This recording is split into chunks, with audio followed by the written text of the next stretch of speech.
8 साल से लगभग ये सतीपुरा पुल चल रहा है, पूरा नहीं हो रहा, क्या कहेंगे?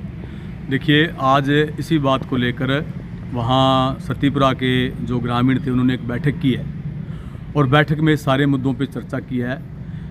8 साल से पुल ही नहीं चल रहा, इसके 8 ठेकेदार बदल गए और करीब 3 बार करोड़ों रुपए की प्लेंटी भी इस पुल पर लगी है। और अब जब पुल बनकर तैयार हुआ है और अब जब देखा तो हमें बड़ी हैरानी हुई कि उस पुल के बीचों बीच दीवार निकाल दी, यानी वो फ्लाईओवर था। अब हनुमानगढ़ का आदमी संगरिया फ्लाईओवर से नहीं जा सकता और संगरिया का आदमी हनुमानगढ़ नहीं आ सकता। अबोर से जो आदमी आएगा वो संगरिया को टर्न नहीं कर सकता और जो इधर से आएगा जयपुर की तरफ से वो संगरिया को टर्न नहीं कर सकता या हनुमानगढ़ को टर्न नहीं कर सकता। जब इस तरीके का पुल वन वे पुल बनाना था तो फिर वो 2 बाजू जो करोड़ों रुपए जो खर्च किए हैं और जो 8 साल लगे हैं तो फिर आपने उसको लगाना नहीं चाहिए था। ये बहुत बड़ा फेलियर इनके इंजीनियर का, इनकी सरकारों का, यहाँ के जो PWD जिसने भी इसको देखा है उनके JN एक्शन सरकार को उन पर तुरंत प्रभाव से कार्रवाई करनी चाहिए। जो जनता का पैसा नाजायज उसमें हर्ज हुआ है वो उनसे वसूल करना चाहिए।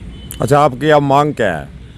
अभी हमने तय किया है, एक तो उस दीवार को हटाया जाए, उसमें 29 तारीख की जो है महापंचायत रखी गई है किसानों द्वारा, ग्रामीणों द्वारा। उसमें प्रगतिशील विचारों के लोग, संघर्ष करने वाले लोग, जो जनता के हितों को देख कर लड़ते हैं, किसान मोर्चा के, रेशम जी मानू का, वो सब तमाम लोग, किसान सभा के, भारतीय किसान सभा के, हम CITU के लोग भी उसमें शामिल हुए। उन्होंने बुलाया है कि आप आइए, हम देखेंगे और वहाँ बात करके कलेक्टर साहब को मिलेंगे।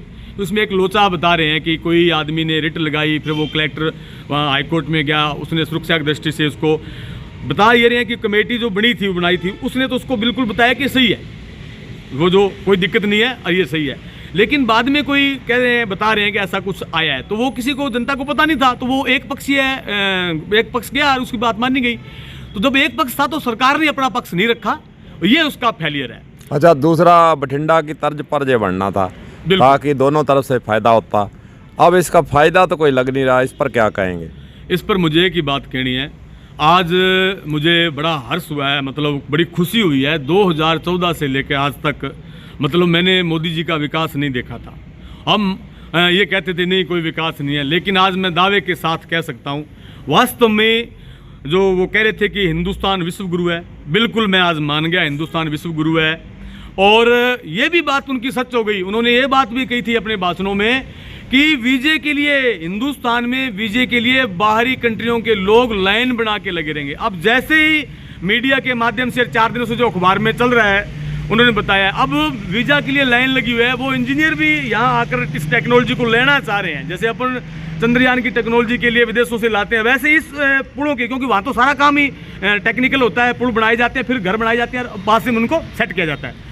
तो वास्तव में मैं बधाई दूंगा यहाँ के प्रशासन को, मोदी जी को, कि उनके कदम पर चलते हुए भजनलाल जी एक कदम आगे बढ़े हैं, ऐसा पुल निर्मित किया है जो हिंदुस्तान नहीं दुनिया का 9वां अजूबा है। ऐसा पुल आपको कहीं नहीं मिलेगा और आने वाले समय में सिवाय हिंदुस्तान के इंजीनियरों के, यहाँ के एक्शन JN के अलावा कोई बना नहीं सकता। ये इसके लिए बधाई। लेकिन एक सूचना आई है जो मैं बता रहा हूँ आपको कि ये आ रहा है कि वो उद्घाटन करने के लिए आने, तो हमने साफ शब्दों में कहा है, अब भी कह रहे हैं, किसी भी सूरत में वहाँ उद्घाटन नहीं करने देंगे, चाहे वो यहाँ का मुख्यमंत्री आए अपने राजस्थान का, चाहे उसके मंत्री आए। पहले उसका निर्णय होगा, वो दीवार हटाई जाए, चौतरफा उसको चालू किया जाए, उसके बाद कोई आए उद्घाटन करे, हम उनका माला डालकर स्वागत करेंगे, हमारी कोई उनसे दुश्मनी नहीं। लेकिन हरियाणा और पंजाब के लोगों का ट्रैफिक है, उसमें आएगा, यहाँ के लोग जाएंगे, करोड़ों रुपए उसमें खर्च किए, 8 साल लगे, लोगों को दमे की बीमारी होगी, लोग लड़े, आंदोलन किया, उसके बाद में मिला क्या? खुदा पहाड़ निकली चुईया। तो इसके लिए हमारी रणनीति है, 29 तारीख को हमारे तमाम लोग इलाके के इकट्ठा होंगे, वो बैठ के निर्णय करेंगे। शांतिपूर्ण तरीका है वार्ता का, कलेक्टर साहब से मिलेंगे, उनसे समझेंगे, उनको समझाएंगे कि ये माजरा क्या है।